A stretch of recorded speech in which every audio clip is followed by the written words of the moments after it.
Armin adalah seorang kameramen berita yang canggung dan tinggal sendirian di apartemen sempit di Berlin. Video goyangnya dari konferensi pers dan kegagalannya merekam bagian penting dari wawancara dengan pejabat jadi bukti ketidakmampuannya. Melihat hasil kerja yang buruk itu, bosnya marah besar dan langsung keluar dari ruangan. Setelah dilihat lebih dekat, bukan cuma kehidupan profesional Armin yang berantakan, tapi kehidupan pribadinya juga sama buruknya.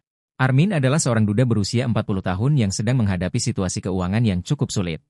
Setiap malam, dia bawa pulang orang asing dari klub malam, tapi karena dia nggak paham soal perempuan dan hubungan santai, cewek-cewek sering kecewa sama dia, bikin dia makin kesepian. Suatu hari, Armin dapat telepon dari ayahnya, yang minta dia nengokin neneknya yang sakit di hari-hari terakhirnya. Orang tua Armin udah pisah selama 5 tahun, dan ayahnya yang ngurus neneknya yang terbaring di tempat tidur. Nggak lama, Armin sampai di rumah ayahnya buat lihat neneknya. Dan malam itu, dia merenungkan apakah harus memberitahu ibunya tentang kondisi neneknya. Setelah berpikir lama, dia memutuskan untuk tidak melakukannya. Namun, Armin tidak bisa tidur dan memutuskan untuk pergi berbicara dengan neneknya, lalu masuk ke kamarnya. Dia bersandar di samping nenek dan mencoba menghiburnya dengan berkata bahwa semuanya baik-baik saja. Keesokan paginya, Lilo, teman ayahnya, datang ke rumah. Dia biasanya membantu Armin merawat nenek dan tinggal untuk makan siang. Setelah itu, ayah Armin memberitahunya bahwa dia dan Lilo saling memiliki perasaan satu sama lain. Yang lain dan memberitahu anaknya bahwa dia ingin menjaga Lilo di sisinya. Entah kenapa, ini nggak diterima baik oleh Armin, tapi dia nggak bisa berbuat apa-apa. Beberapa hari setelah dia sampai di sana, nenek Armin meninggal, dan kita lihat ayah dan anak itu sama-sama berduka atas kepergiannya. Tapi sebelum melanjutkan dengan pemakaman, Armin memutuskan untuk mengunjungi rumah ibunya untuk menyampaikan kabar duka ini. Tapi saat dia tiba di sana, Armin ngelihat ibunya lagi asik sama teman-temannya. Jadi, tanpa ngajak ngobrol, dia keluar dari rumah. Di skene berikutnya, kita lihat Armin yang sedih banget, air matanya mengalir selama perjalanan. Dia nggak sanggup balik ke rumah ayahnya. Jadi setelah beli beberapa kaleng bir, dia memutuskan untuk tidur di tepi sungai, di bawah jembatan. Pagi harinya, Armin bangun di mobilnya dan meluncur ke pom bensin. Setibanya di sana, dia nggak lihat siapa-siapa, bahkan kasir di belakang meja juga nggak ada. Di luar, dia melihat sepasang sepeda dan mobil di pom bensin dengan mesin masih menyala. Tapi anehnya, dia tidak melihat ada orang di dalamnya. Meskipun begitu, Armin tidak terlalu memperhatikan itu.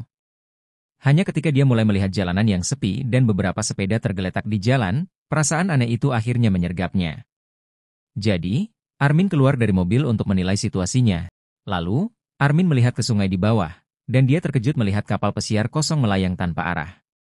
Saat panik melanda, Armin bergegas kembali ke rumah ayahnya. Dia sampai di rumah dan mendapati pintu terkunci, jadi Armin langsung menghubungi ayahnya, tapi tidak ada jawaban. Dalam keadaan putus asa, dia memecahkan pintu kaca dan masuk. Kemudian, dia cepat-cepat memeriksa area tersebut, tapi tidak menemukan jejak apapun dari ayahnya, cuma jasad neneknya yang tersisa. Bingung dengan situasi ini, Armin dengan putus asa berjalan-jalan di lingkungan sekitar untuk mencari orang, tapi satu-satunya makhluk hidup di sampingnya adalah Cosmos, anjing tetangganya.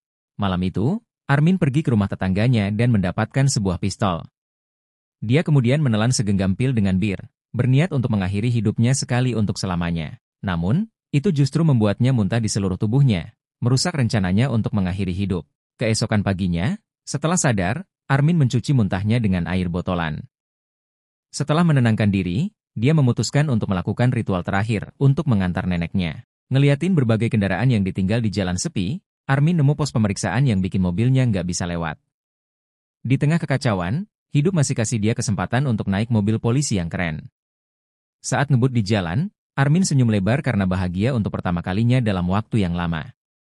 Dan begitu aja, mobilnya melaju ke dalam terowongan gelap. Sekarang, Armin terpaksa menghentikan mobilnya karena jalanan terhalang oleh kendaraan yang terbalik. Di antara kendaraan itu, dia melihat dua kuda terjebak di dalam sebuah mobil dan memutuskan untuk membantu mereka. Beberapa tahun kemudian, Armin sekarang memiliki tubuh yang kurus kering, semua berkat gaya hidupnya yang berubah. Tinggal di dunia tanpa manusia lain, Armin telah beradaptasi dengan lingkungan barunya dan bergantung pada keterampilan serta alam untuk bertahan hidup. Sekarang dia tinggal di rumah yang dia buat sendiri di pedesaan dan memelihara berbagai hewan dan burung seperti ayam, kuda, kambing, dan bebek. Armin bahkan menanam makanannya sendiri untuk bertahan hidup. Saat ini, dia sedang berusaha menghasilkan listrik yang cukup dengan bantuan turbin yang berputar dan sungai yang mengalir. Suatu malam, Armin terbangun karena suara dari lantai bawah tempat dia memelihara kambing. Dia pergi memeriksa dan mendapatkan kesempatan untuk menyaksikan pemandangan menakjubkan saat kambing melahirkan. Namun, momen bahagianya tidak bertahan lama, karena tidak lama setelah itu, saat fajar, seekor serigala liar mencuri bayi kambing tersebut. Merasa putus asa, Armin duduk di samping induk kambing sebagai bentuk untuk menghiburnya. Hidup dalam isolasi total dari manusia lain, Armin menghabiskan harinya dengan cukup tenang. Dia kadang-kadang pergi ke kota dengan kuda untuk mengambil kebutuhan. Dan suatu hari, saat dia kembali, Armin dan kudanya diserang oleh hewan liar di air, yang mengakibatkan dia mengalami cedera kepala. Dan seseorang dengan senter mendekatinya sambil melihat barang-barang yang mengapung di air. Keesokan paginya, Armin mendapati dirinya di tepi sungai terbungkus selimut luar angkasa. Dia sangat bingung tentang apa yang terjadi semalam. Meskipun begitu, dengan sedikit pincang, Armin akhirnya berusaha pulang. Beberapa hari kemudian, Armin mendengar suara mesin, dan beberapa detik kemudian, dia melihat sebuah kendaraan mendekat. Seseorang dengan senter berjalan menuju rumahnya, dan tidak lama kemudian Armin ditemukan oleh seorang wanita bernama Kirsi. Pagi berikutnya, kita melihat Armin merasa sangat buruk karena sakitnya. Tapi sebelum sakitnya membuat dia kembali tidur, dia melihat Kirsi masuk ke kandang ayam dan membunuh salah satu ayam. Dan saat dia bangun, dia menemukan semangkuk sup ayam di samping tempat tidurnya. Armin benar-benar haus. Sudah lama banget Armin ngerasa kelaparan buat makan dengan lahap. Malam itu, Armin lihat Kirsi nyelinap masuk ke kamarnya dan tiduran di sampingnya dengan tenang, lalu kembali ke mobilnya. Di skene berikutnya, kita lihat Kirsi ngerawat lukanya. Beberapa hari kemudian, Armin mulai mendekatinya dengan lembut mengelus lengan Kirsi. Awalnya, Kirsi berusaha mengabaikan sinyal-sinyalnya, tapi karena udah lama mereka berdua kangen sama kehangatan fisik, dia akhirnya menyerah dan mulai menjalin hubungan santai dengan Armin. Mereka berciuman setiap kali ada kesempatan. Meskipun begitu, Kirsi ingin Armin berhati-hati agar tidak membuatnya hamil. Seiring berjalannya waktu, Kirsi mulai tinggal bersama Armin, membantunya di ladang, berburu hewan, nonton film, dan berbagi makanan serta tempat tidur. Setelah bekerja keras, Armin akhirnya berhasil memanfaatkan kekuatan air sungai untuk menghasilkan listrik yang cukup untuk rumah mereka. Namun, kehidupan bahagia mereka tiba-tiba terhenti saat Armin ejakulasi di dalam dirinya dan mengungkapkan keinginannya untuk memulai sebuah keluarga. Tapi, Kirsi nggak mau melahirkan anak di dunia yang apokaliptik ini. Hari itu, Kirsi beres-beres dan naik kendaraan dia, yang bikin Armin patah hati parah. Malamnya, saat Armin nonton film sendirian di laptop, dia dengar suara kendaraan yang mendekat. Langsung dia lari keluar dan lihat ada RV besar. Beda sama yang dia bayangkan, Kirsi ternyata nggak kabur. Syukurlah, dia balik lagi dengan RV perjalanan dan anjing peliharaannya, Mowgli. Dia kemudian cerita tentang hubungan mereka yang udah berjalan 7 tahun dengan seorang pria, dan Kirsi bahkan bermimpi punya anak dengan dia. Tapi, si pria minta Kirsi untuk sabar, cuma untuk akhirnya dia tahu kalau dia udah punya anak dengan wanita lain.